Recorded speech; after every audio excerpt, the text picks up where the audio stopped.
negotiation strategies. Many years ago, the author, W. Clement Stone, made an interesting statement we sometimes call the slight edge principle. I think it's so applicable to us as managers. He said, there's very little difference between people, but the little difference makes a big difference.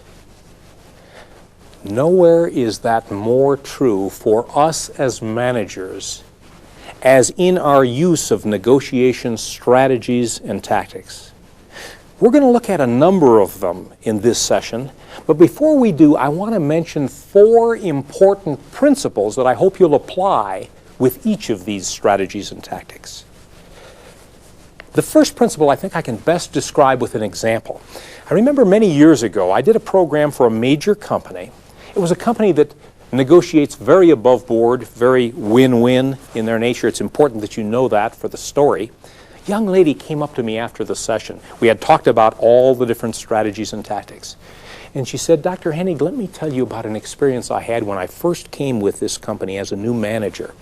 I went with our senior buyer, I'm in the purchasing department, on a training trip, and I was observing, and I watched him in this particular negotiation. And she said, I couldn't believe what happened.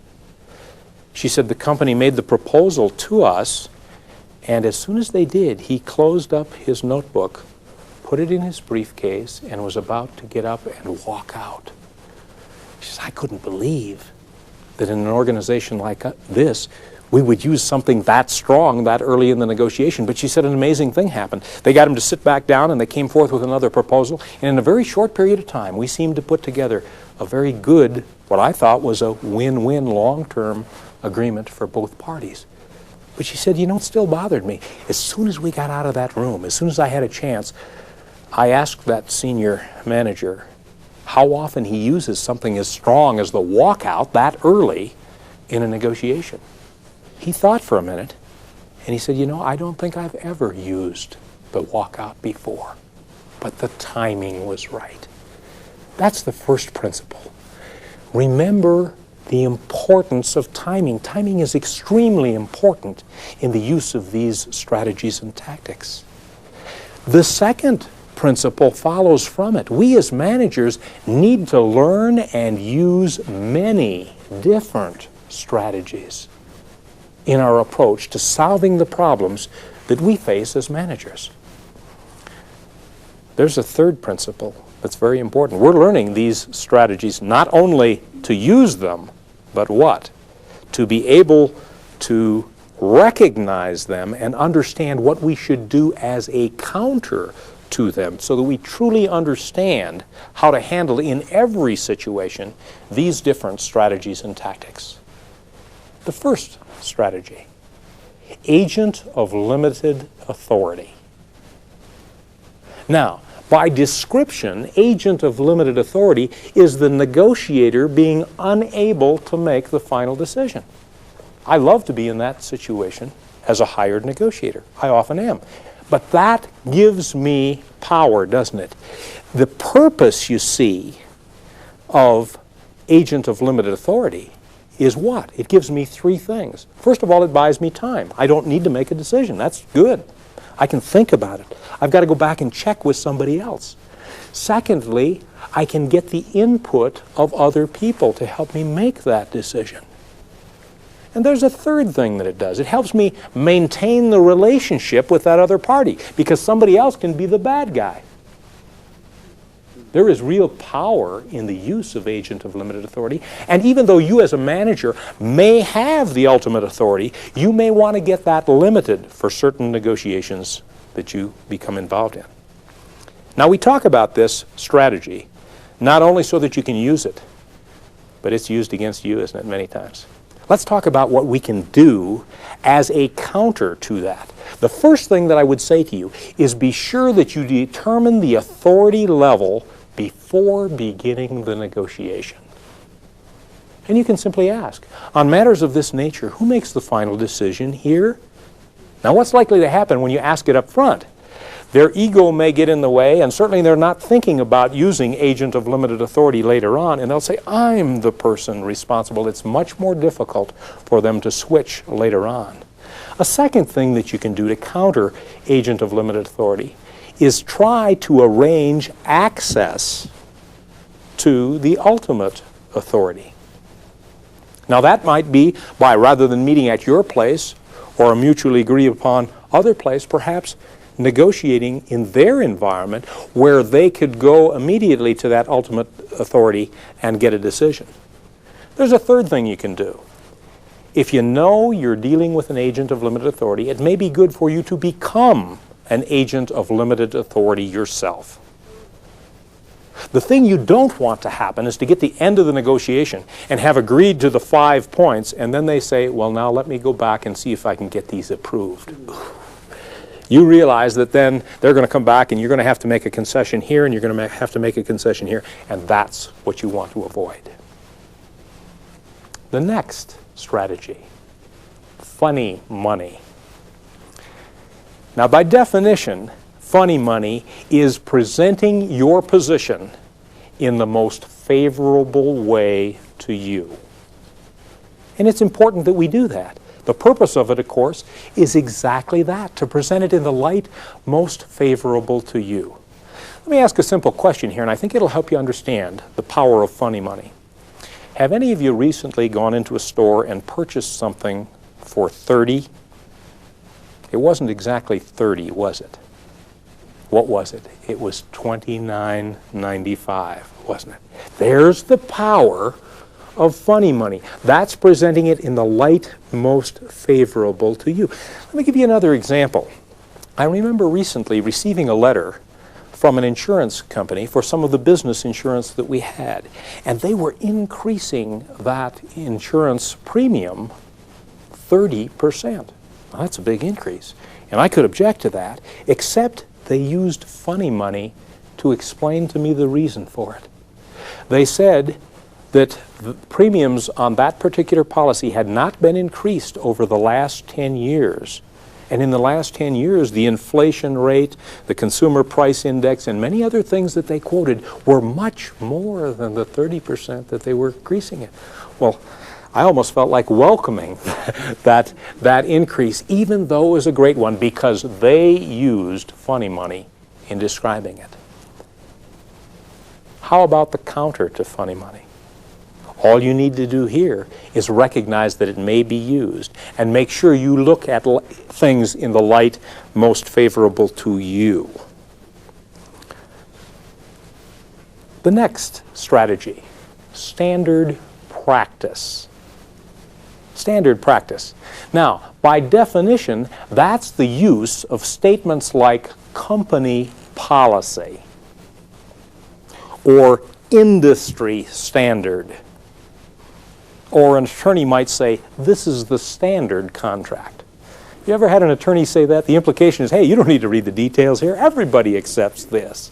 And of course, the purpose of that strategy is to attempt to make it non-negotiable on the basis of the fact that it's an accepted standard and you shouldn't really challenge it.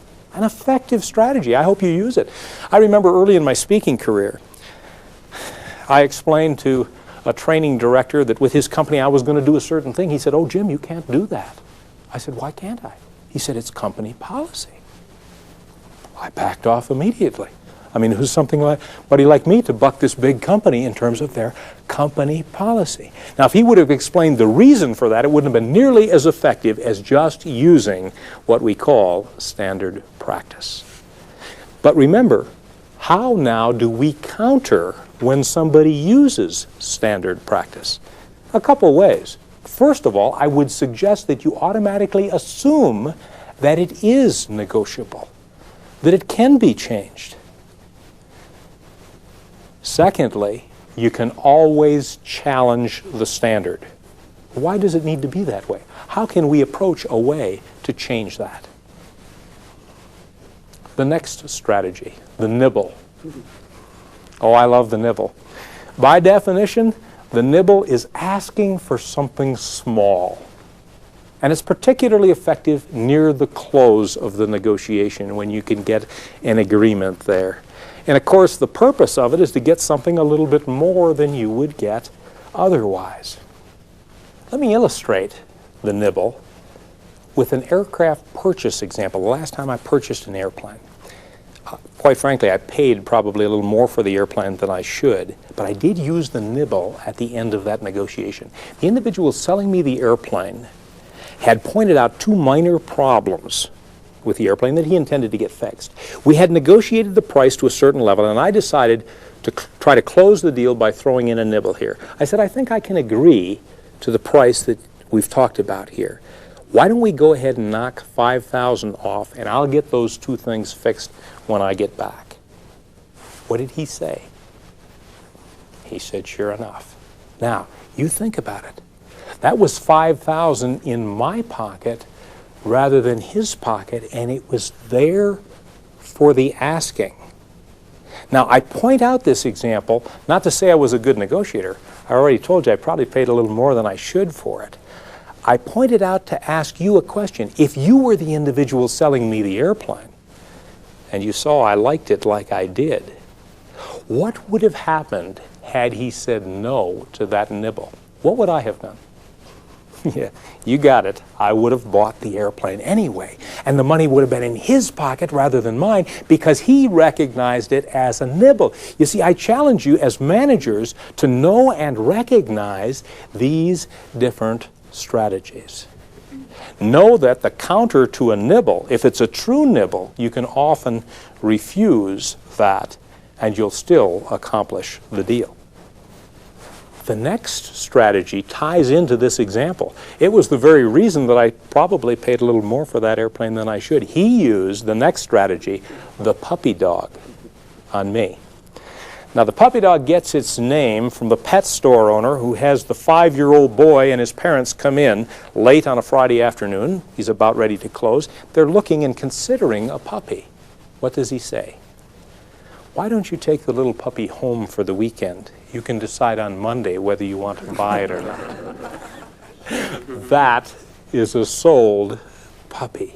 You see, the definition of puppy dog is allowing the other side to try the product or the service or the proposal without commitment. And of course you use it in a situation when you know they're really going to like it because the purpose of it is to appeal to their emotions. That happened when I looked at this airplane. First thing he said to me was, Jim, jump in the pilot seat, let's take it for a flight. Well, we no sooner got off the ground than he said, Jim, did you ever have an airplane with color radar?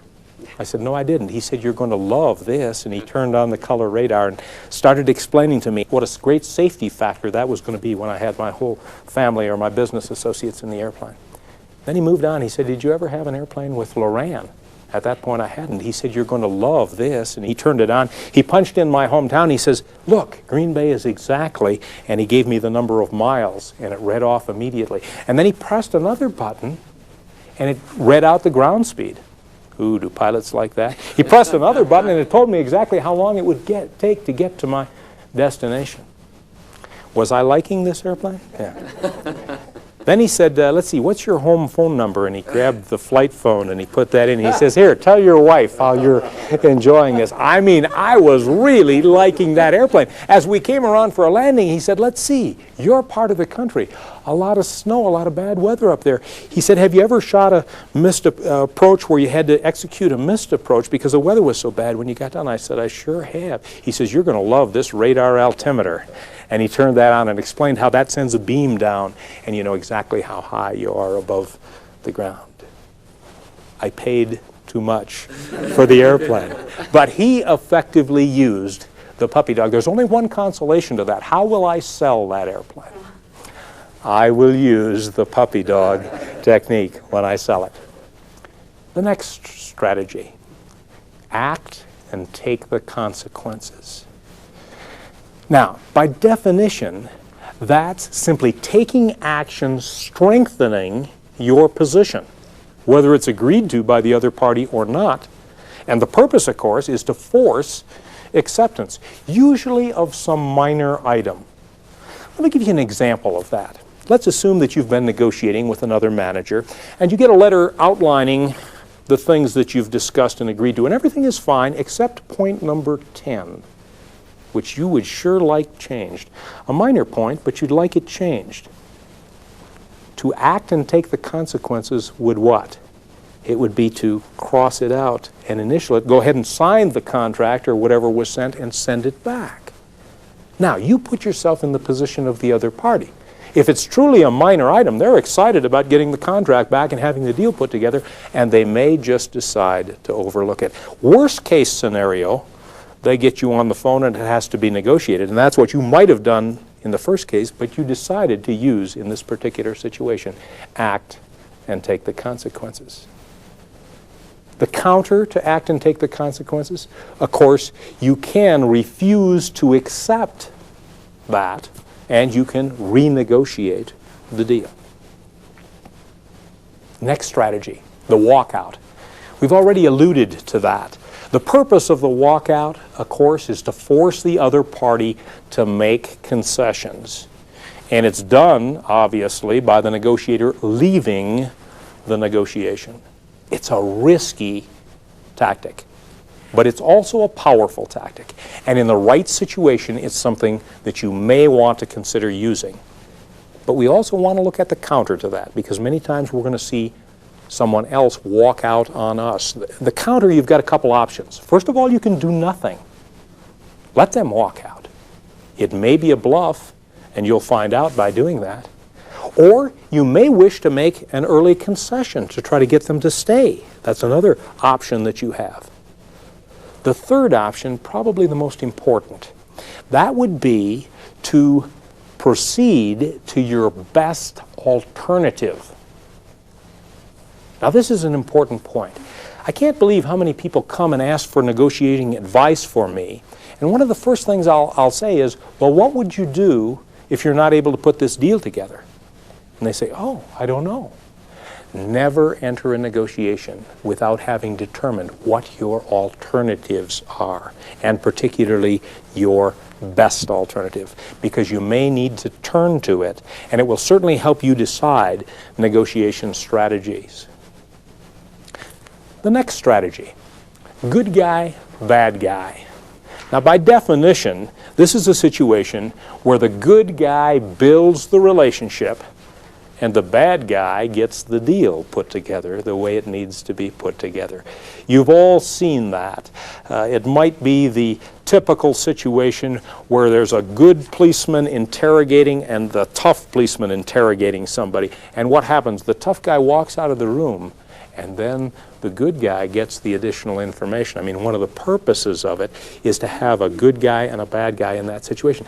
Now, maybe you're saying to yourself, well, Jim, how do you, without acting, how do you structure good guy, bad guy? I find that many times it's a natural good guy, bad guy situation because of the role that you play as a manager and anybody else that you may have involved in that negotiation. Look for that, because I'm certainly not suggesting that you play act in the negotiation process. The next strategy, higher, lower authority, sometimes called changing levels. Basically, the purpose here is changing a level for the negotiator up or down in order to continue the progress even after an impasse is reached.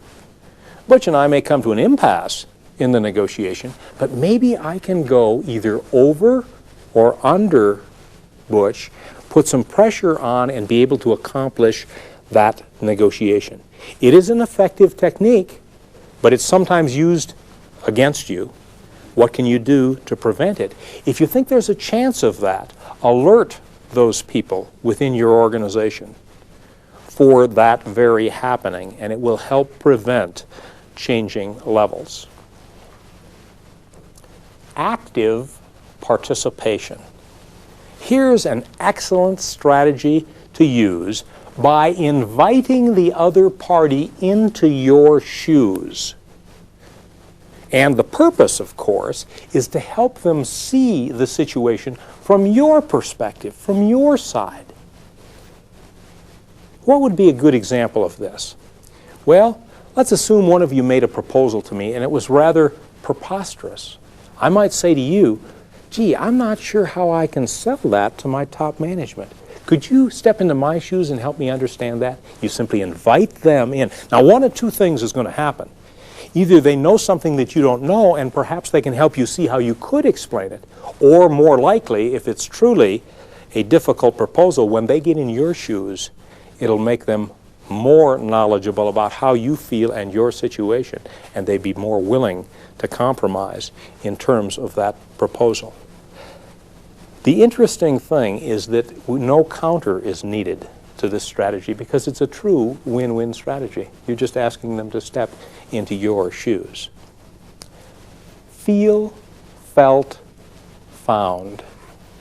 A great strategy to use when you want to help another individual understand something that they are not understanding. It's a simple three-step process. I understand how you feel. That's number one. Number two, I or somebody else, and it's probably best to have somebody else as an example here, felt exactly the same way you feel.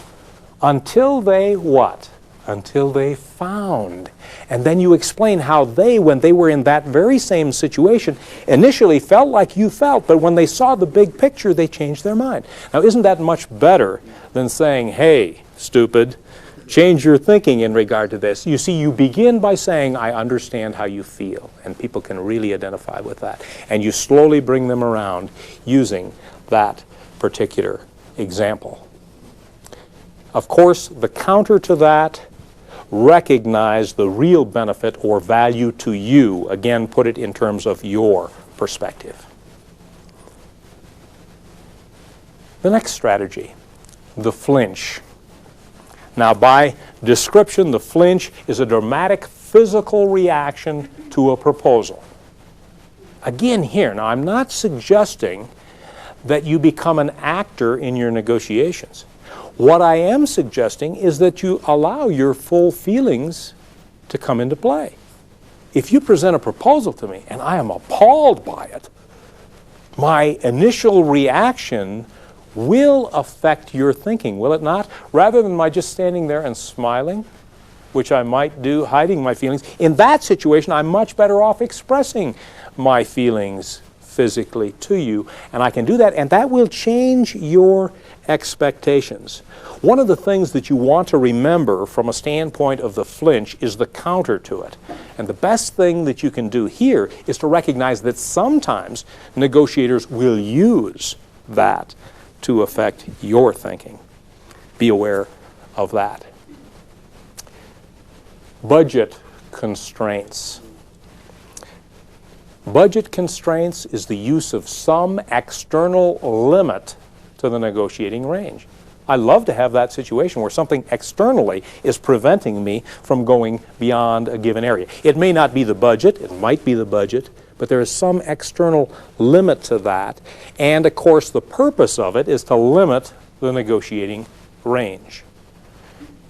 How do you handle, from a counter standpoint, somebody who has said, there's no way I can do it. I've got these external limitations. Well, there are actually a couple of ways. First of all, you need to recognize it as a strategy. Then secondly, you can challenge the external limit and maybe get that external limit changed. Or probably the most likely thing that you can do is you can change something about the proposal that will enable it to fit into the limits that they've provided. Perhaps you change the way the money is paid, if it truly is a budget situation, spread it out over a longer period of time. Maybe you reduce the amount of product or service that's provided.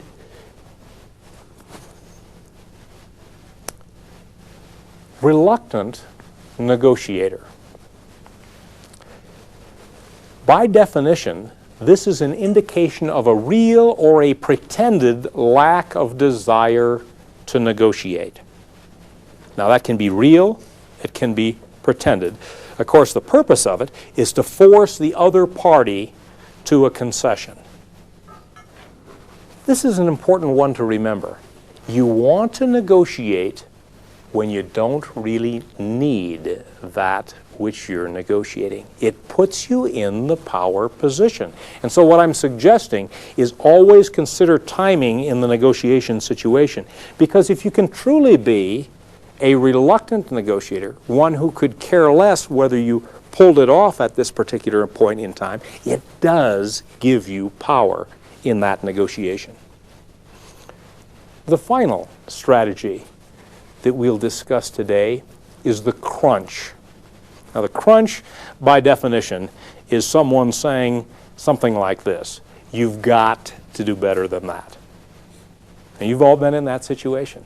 But here's the question to you as a manager now. You're in an important negotiation, and the other party, after you've made your proposal, simply says, you've got to do better than that. How do you react? Let me suggest here that perhaps the way I reacted is the way to react.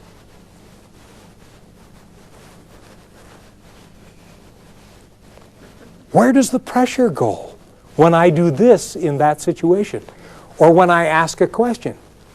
I don't want to say, how much better do I have to do? That implies that I can do better. But simply, I don't understand. Now the other party has got to reply and defend their particular position. So the power of using that, you will not be intimidated. The purpose of that strategy, of course, is to intimidate and to force a better offer. The best thing that you can do in that situation is exactly what I did, and simply ask some type of question, simple as they might be, like, I don't understand, and let them respond. I challenge you as managers to learn and practice all the different strategies and tactics. And please remember those principles in applying them. Use timing. Secondly, make sure you know and use all of them. Be aware of the counters, because we want to be as effective in responding to them as we do in using. And then the fourth principle, a very important one, never use a strategy or tactic if it destroys the relationship. You see, some of these strategies and tactics you could be viewed as taking unfair advantage of the other side. Never use one that will destroy that important power that you have, that power of the relationship that you've built in that negotiation.